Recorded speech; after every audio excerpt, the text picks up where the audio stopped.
this is a great reminder. It's a great time of the year for you to actually get back to connecting with each other and connecting with family, whether it's immediate or extended family or friends or whatever it might be.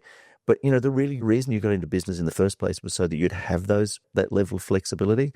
So I think in December, we shouldn't just be planning about what the business is going to look like in 2026, but we should be planning about what our life is going to look like as well.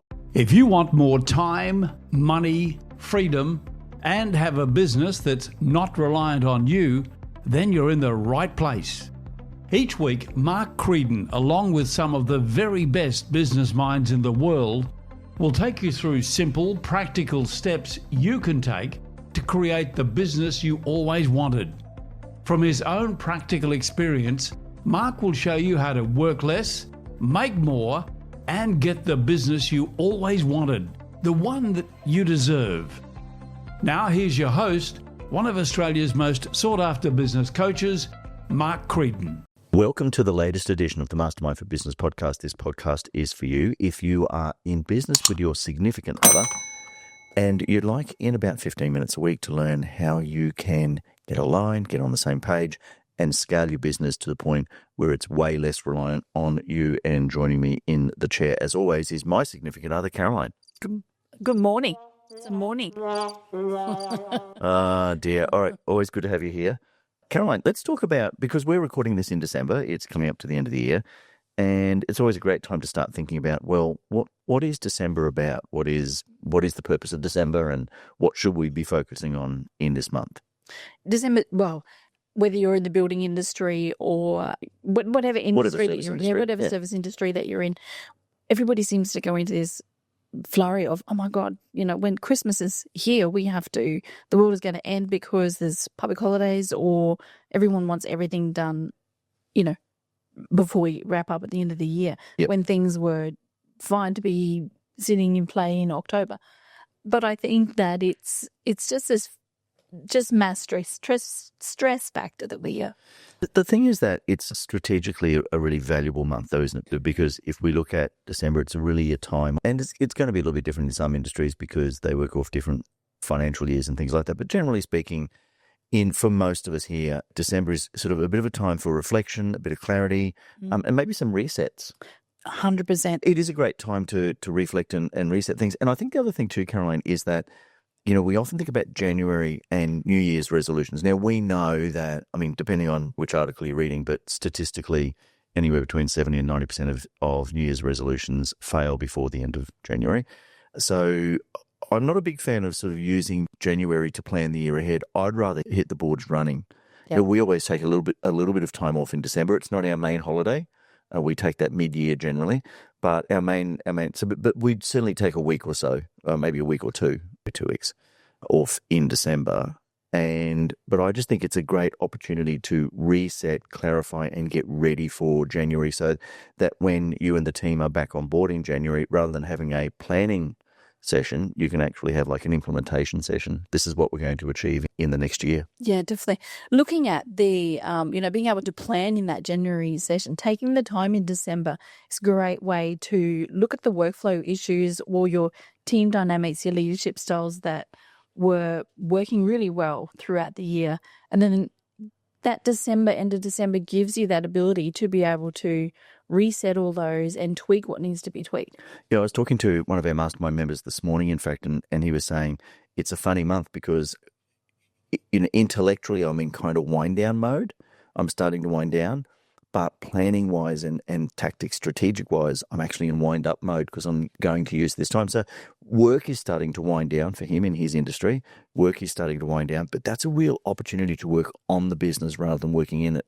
Yeah. In December. It's this thing, you just don't get time for a lot of people, a lot of couples in business just don't get time to stop and reset and plan what that year is going to look like in advance. Yeah, it's funny. If I look at what I'm working on now, Caroline, for both Mastermind and for the Metropole Group, the big things that I'm focusing on now is what's the vision. So we're looking at what is our vision moving forward. We spent some time last week with the various directors of entities in Metropole, where we just mapped out what the future looks like, what 2026 looks like. And it's a real opportunity. So I did a recording this morning about, what's coming up in January, February, March for Mastermind as we start to map out the years. I just think December's a great month for that. It's a great opportunity to review. So, what worked in 2025, what didn't. Yep.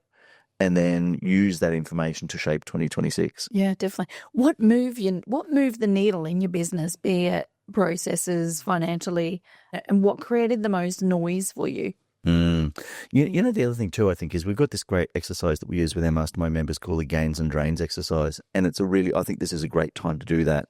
We did that in our Couples in Business workshop a couple of weeks ago, where we looked at, well, hang on, what are the things that are draining us? What can we do to get rid of those? Yep. And then now we've got this time and energy left because we've got rid of the drains. That's what we've gained. What do we do with that gained time and energy? And I reckon December's a cracking time to look at that exercise. Yeah, it's a good time. With your drains, you're looking at, your time, your profit, your energy, content, all those sorts of things that, fall in a part of the drains as well.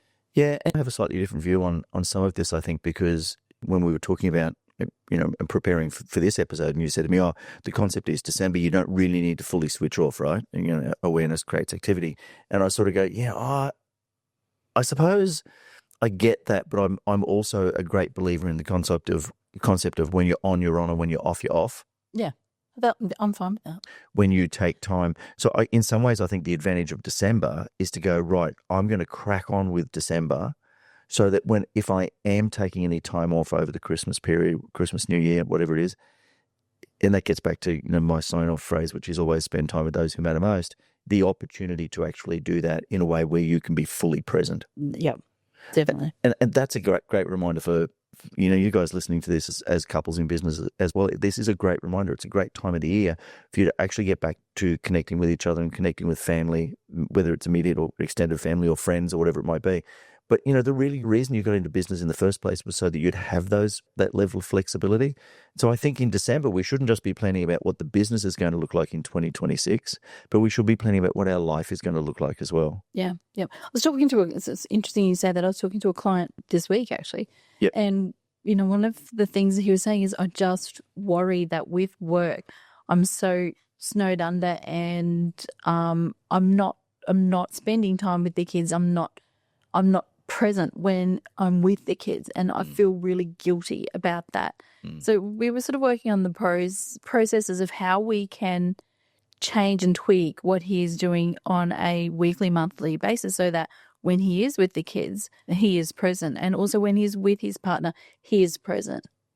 Yeah, I think it's one of the things that you kind of taught me early in our relationship is that concept of truly being present in what you were doing, whether it's a work thing or whether it's a play thing or whatever it might be. Just actually stopping and going, you know what, this is going to be my focus.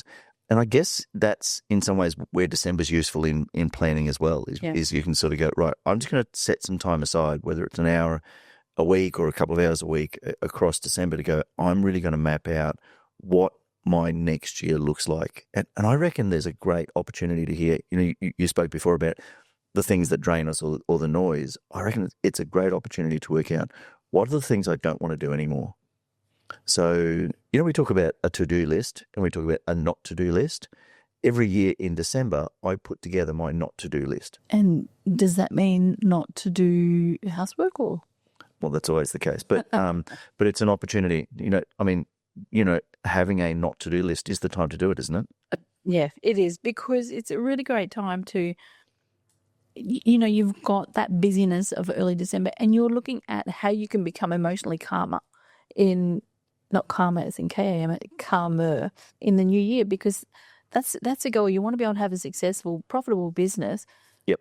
Where, you are calm, you're not in that heightened time throughout the year.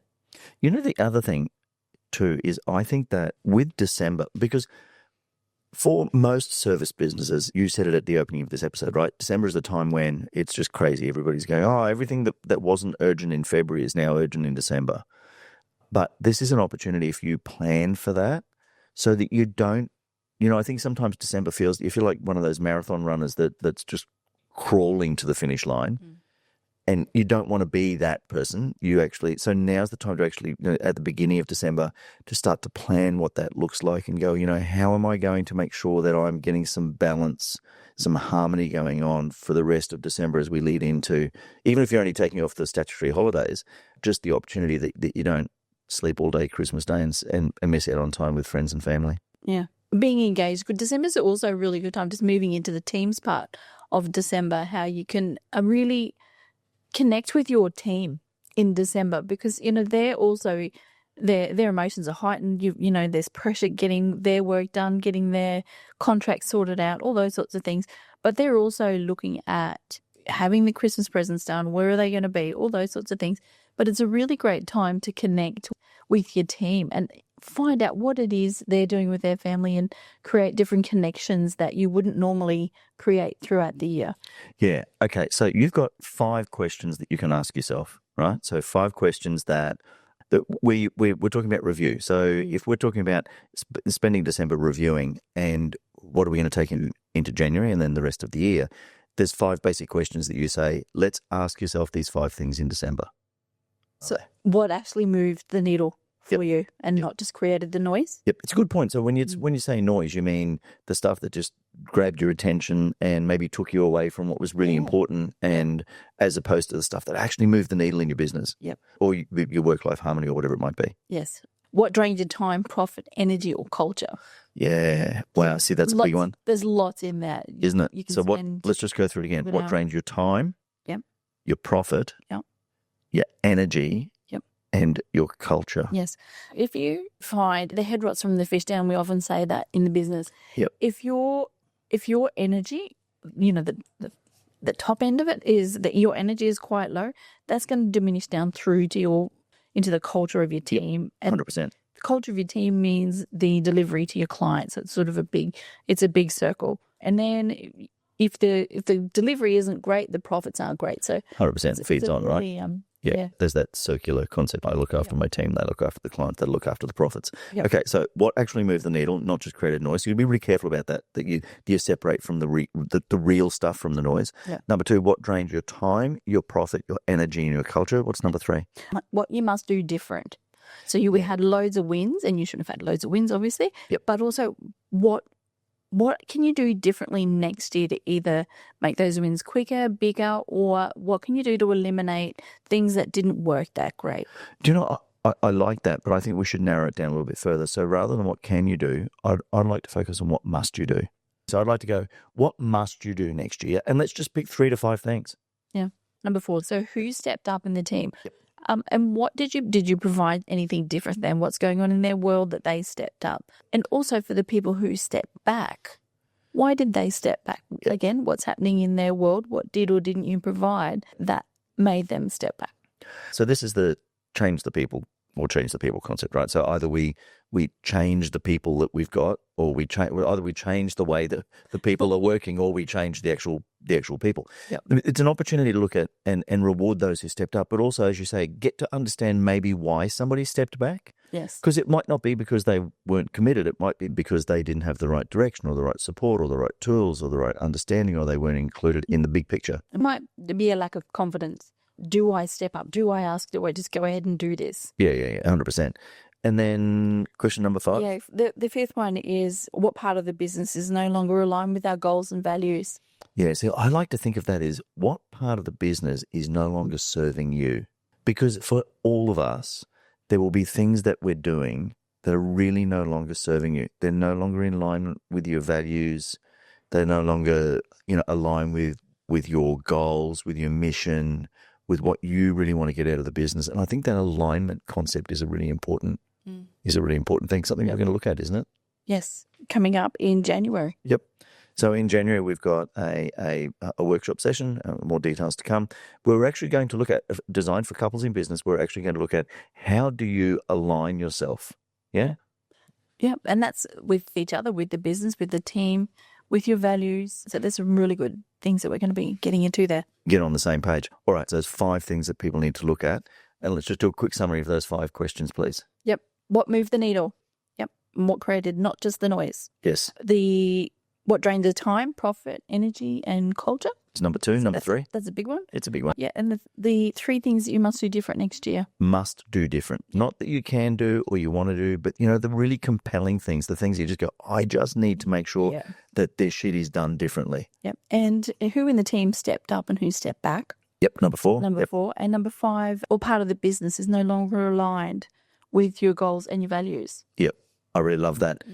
And I think maybe, if all of that seems too much, just pick one of those questions. But I reckon one question that you could do right now and you could start giving thought to, anybody listening to this episode could start thinking about right this very minute, is what is one thing that you will not take into 2026? Yeah. What is one thing that you will not take into 2026? And be clear on why you don't want to take that in. Yep. Is it because of the energy? Is it because of the culture? Is it because of the profit? Is it about it's just not aligning with your goals anymore? Yeah, 100%. As always, Caroline, great stuff, great little tips and tricks. If you like what you've heard, if you're listening to this on your favorite podcast host, whether it's Spotify or Apple Podcast, whatever it is, please like the program, subscribe. And if you know someone who's a couple in business who would really benefit from learning how to get more aligned and how to scale their business so it's less reliant on them, please get them to share the podcast with them. If you are watching this on YouTube, we'd love to hear from you. So definitely love you to subscribe to the channel, like it. But make some comments below if there's something that you'd like to know about, or if there's a particular topic that you'd like Caroline and I to discuss here on the Mastermind for Business podcast. Until we see you next time, please make sure you spend time with those who matter most.